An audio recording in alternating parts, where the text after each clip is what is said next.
Greetings, friends. So good to see you once again. Hope that your day has been awesome and looking forward to our time together this evening. It's going to be a little bit different. We're still working our way through the Old Testament prophets. We're about halfway through. Let me pray for us and then I'll kind of tell you what we're going to do this evening. Father, again, we just want to say thanks for life and hope and grace and peace, and thanks for Jesus. And it's in his name we pray. Amen. Hey, so here we are about halfway through our study of the prophets, or at least our survey of the prophets.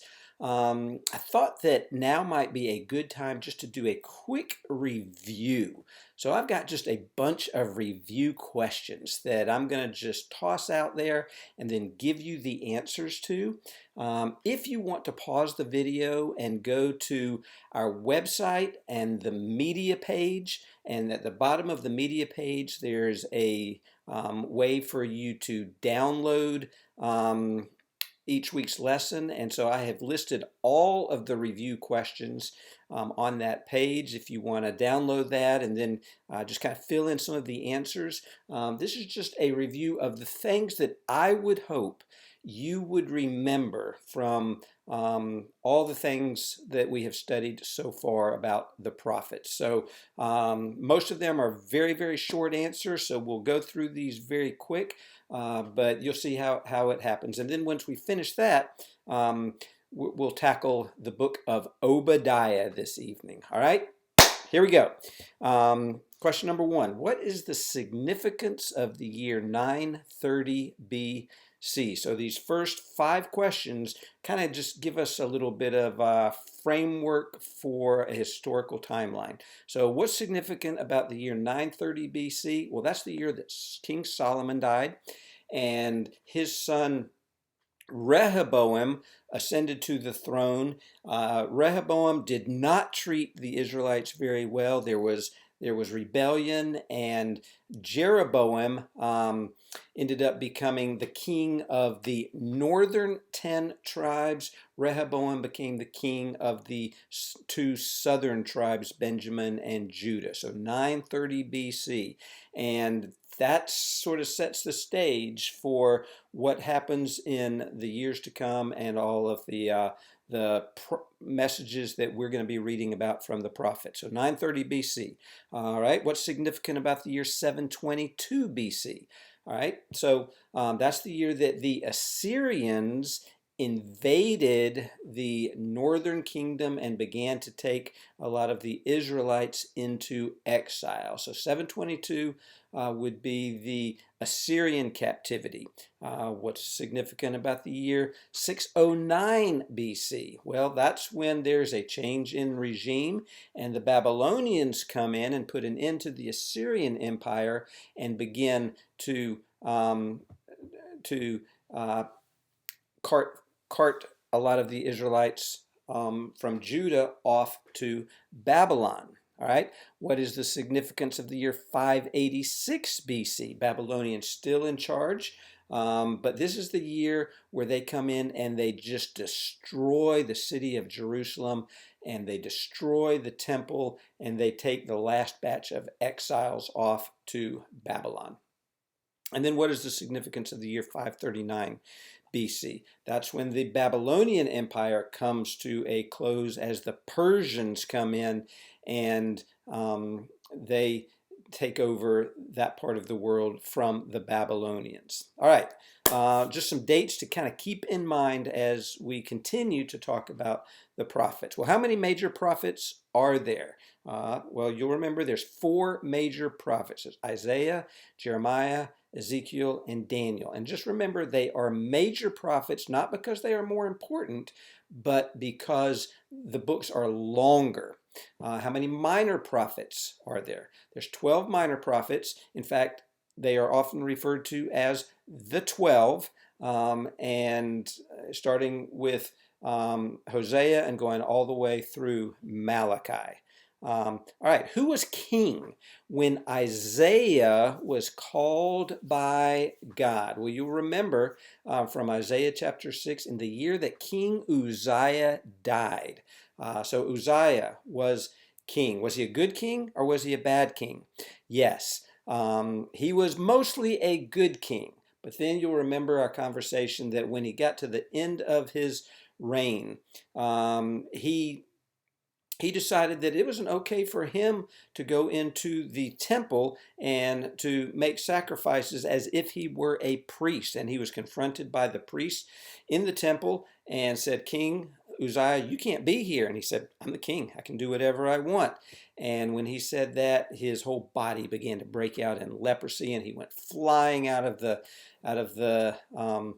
temple, and that kind of ended his reign. You can read about that in 2 Chronicles chapter 26. All right, what was Isaiah's famous response when God said, who will go for me? Whom shall I send? Well, Isaiah's response immediately was, pick me, choose me, take me. He said, here am I, Lord, send me. That was his famous response again from Isaiah chapter 6. All right, which king did Isaiah pray with? And together, he and the king were asking God to protect them from the Assyrians, who now were trying to invade Jerusalem and conquer the southern kingdom as well. That was King Hezekiah. King Hezekiah. Who was the Rabshakeh? You'll remember from Isaiah chapter 36 that the Rabshakeh was an envoy of the king of Assyria, and he was the guy that was standing outside the walls of Jerusalem, taunting the Jews behind the walls of Jerusalem. And if you remember the story, Isaiah and Hezekiah got together. They prayed. They went to bed not knowing how things were going to turn out, because they just knew that the Assyrians were going to come and just destroy the walls of Jerusalem and invade their city. They went to bed after having spent a long night in prayer, woke up the next morning. 185,000 Assyrians had died overnight because of the intervention of God and an angel of the Lord. All right, name one messianic prophecy included in Isaiah. All right, I will give you two of them. In chapter 7, verse 14, the virgin shall conceive and be with child. That's in Isaiah. And then chapter 9, verse 6, for unto us a child is born, and he will be called Wonderful Counselor, Mighty God, Everlasting Father, Prince of Peace. So there's two among many of the messianic prophecies, but those are two of the more famous ones. How did Isaiah purportedly die? Well, you'll remember that we referenced a verse in Hebrews chapter 11 and then talked about tradition that tells us that Isaiah purportedly was sawn in half under the reign of the evil king Manasseh. All right, Jeremiah. What about Jeremiah? How old was Jeremiah when he was called by God? He was just a young guy, probably a teenager. And what was his response when God called him? His response was, I'm not a good talker. Can't you please find somebody else? There's surely somebody else could do a better job of this than me. He was a reluctant prophet, unlike Isaiah, who was like, ooh, take me, take me, take me. What was the name of Jeremiah's scribe? Well, you'll remember that a man by the name of Baruch kind of assembled this biography of Jeremiah and all of the messages that he preached, and he put them together in somewhat of an anthology of the life of Jeremiah. Baruch was his name. Where was Ezekiel when he was called by God to a prophetic ministry? Well, verse 1 of chapter 1 says that he was among the exiles in Babylon by the Chebar Canal. So he was already in Babylon when he began his prophetic ministry. What attribute of God is highlighted throughout the book of Ezekiel? Well, you'll remember that we talked about the fact that over and over and over again, you read this little phrase that says, the sovereign Lord says. This is what the sovereign Lord says. And so the sovereignty of God is played out throughout the book of Ezekiel. What phrase did God use to describe Ezekiel's wife, and then what happened to her? Well, you'll remember, and I love this, she was called the delight of his eyes. The delight of his eyes. But then they had a great breakfast conversation, and by the end of the day, she had died, and God used her as an illustration of the message that he wanted to get across to his people, the Jews. What do we know about Daniel's upbringing? Well, before he was exiled to Babylon, we know that he was of a royal or noble family. We know that he was a good-looking dude. We know that he was very, very smart. So we know, that he came from a really good family. He and his buddies. And then he was among the first exiles that was taken to Babylon when Babylon came in and invaded Judah. What gift did Daniel have that God used to make himself known? Well, you'll remember that he had the gift of interpreting dreams, and he did that on a number of occasions for both Nebuchadnezzar and his son. Name 3 kings that Daniel served under. Well, he served under Nebuchadnezzar. He served under Nebuchadnezzar's son Belshazzar, and he served under the king of Persia, King Darius. King Darius. Who was the king when the boys, Shadrach, Meshach, and Abednego, were thrown into the fiery furnace? That was under the reign of King Nebuchadnezzar, and you'll remember that happened because the boys would not bow down to this huge statue that had been made of the king. Who was king when Daniel was thrown into the lion's den? Well, there had been a change in regime. It was no longer the Babylonians. Now it's the Persians. And it was when King Darius was king. And it was because Daniel refused to stop praying to the one true God. When the law had gone into effect that they could only pray to the king, but he wouldn't do it. He prayed in full view of everybody that to the one true God. How much time was separated between these 2 stories that we are so familiar with, the fiery furnace and the lion's den? Well, it's probably about 50 years. The fiery furnace happened early on, not too long after they had gotten to Babylon, and the lion's den was there at the end of the Babylonian captivity when the Persians had already conquered the Babylonians. All right, Hosea. What was the name of Hosea's wife? Well, her name was Gomer, okay? Her name was Gomer. It's an easy name to remember just because it is so peculiar, and we know that Gomer was a prostitute. She was a whore, and so God used Hosea's marriage to Gomer to make a point to his people, the Israelites. What's the primary message of the book of Hosea?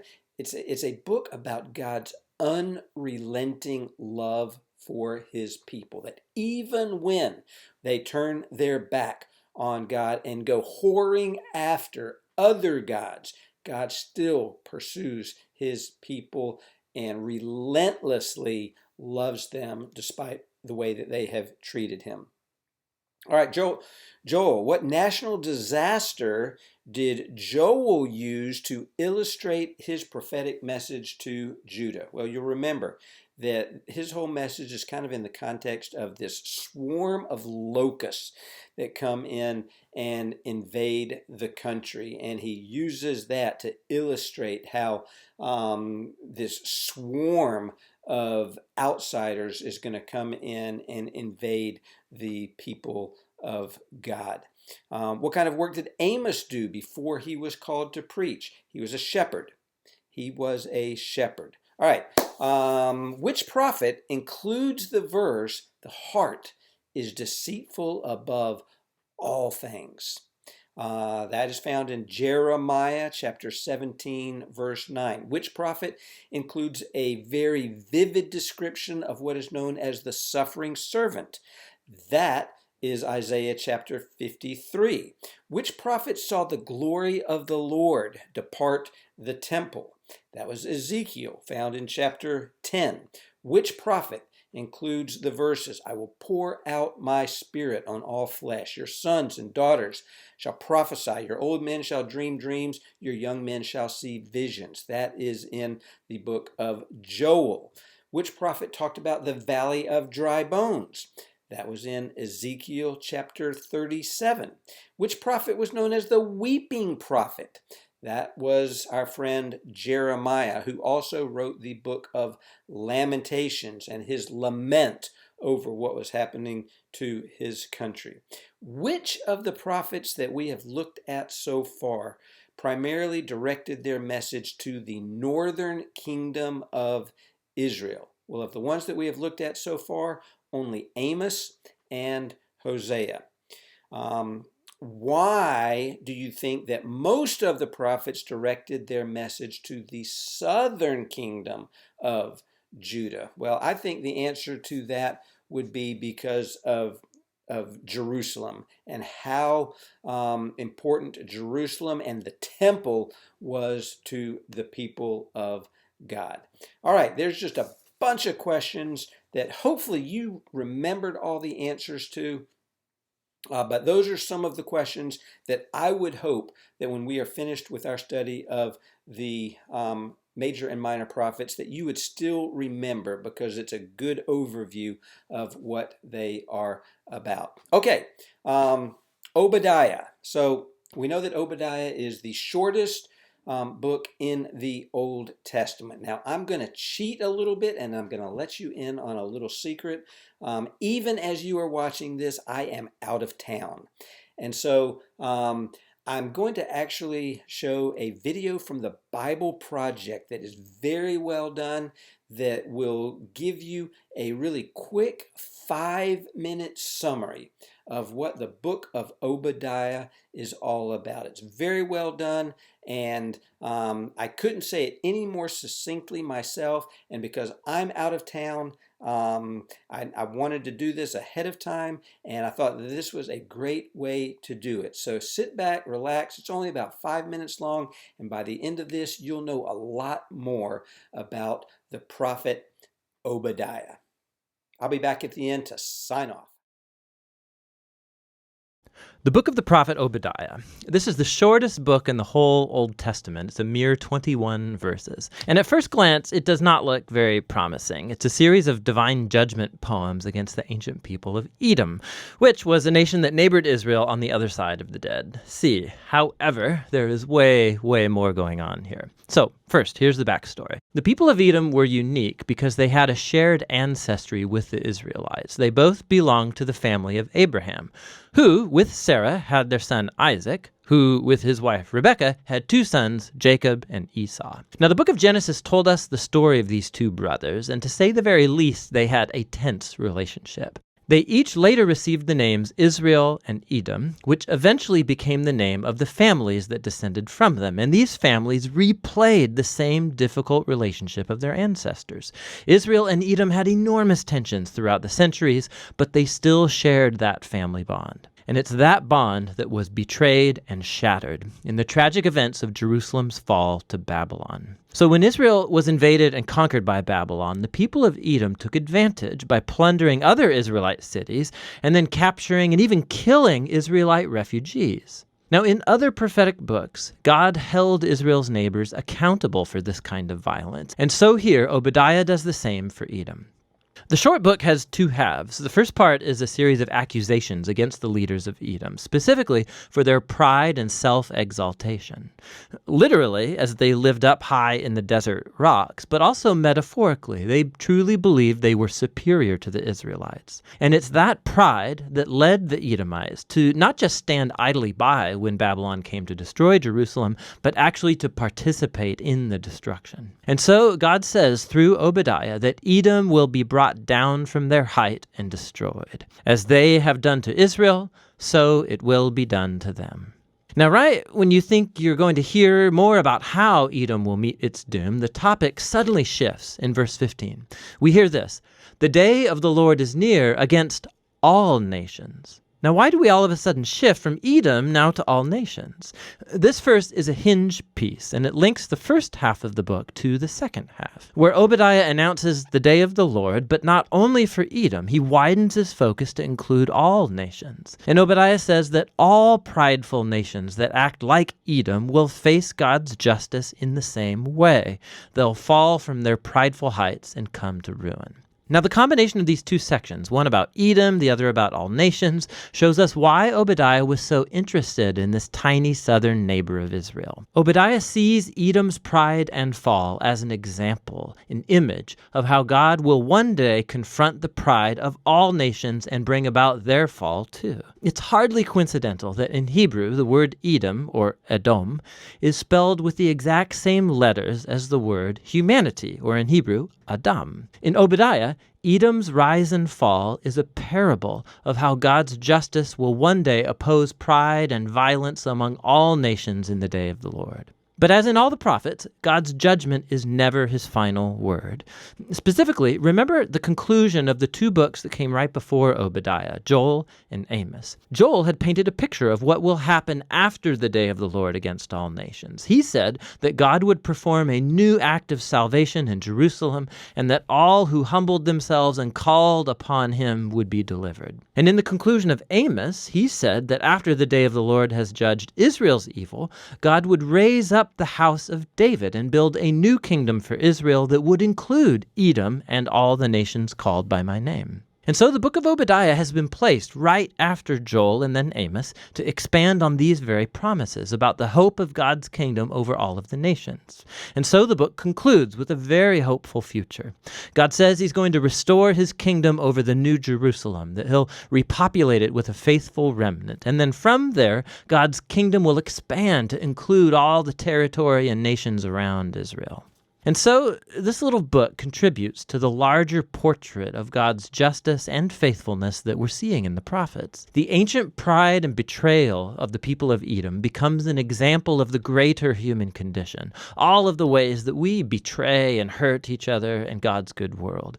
But there's hope, Obadiah says. Edom's downfall points to the day when God will deal with evil in our world, but also bring his healing kingdom of peace over all the nations. And that's what the book of Obadiah is all about. All right, so there you go. Now you know a little bit more about Obadiah. The one word that I would hope that you would remember, that would stick in your mind, is just the word Edom, because it is a prophecy about Edom. And then talking about, starting in verse 15, the day of the Lord, and how Edom is just a picture of what is going to happen in the future to those who are prideful and arrogant and and do not treat God's people right. So there you go. There's a little bit more than what you knew before about Obadiah. Very short book. Next week, we will come back and we will look at one of my favorite prophets, the prophet Jonah. So looking forward to that. And as I often say, this is Rabbi Reiner signing off and saying, Shalom, y'all.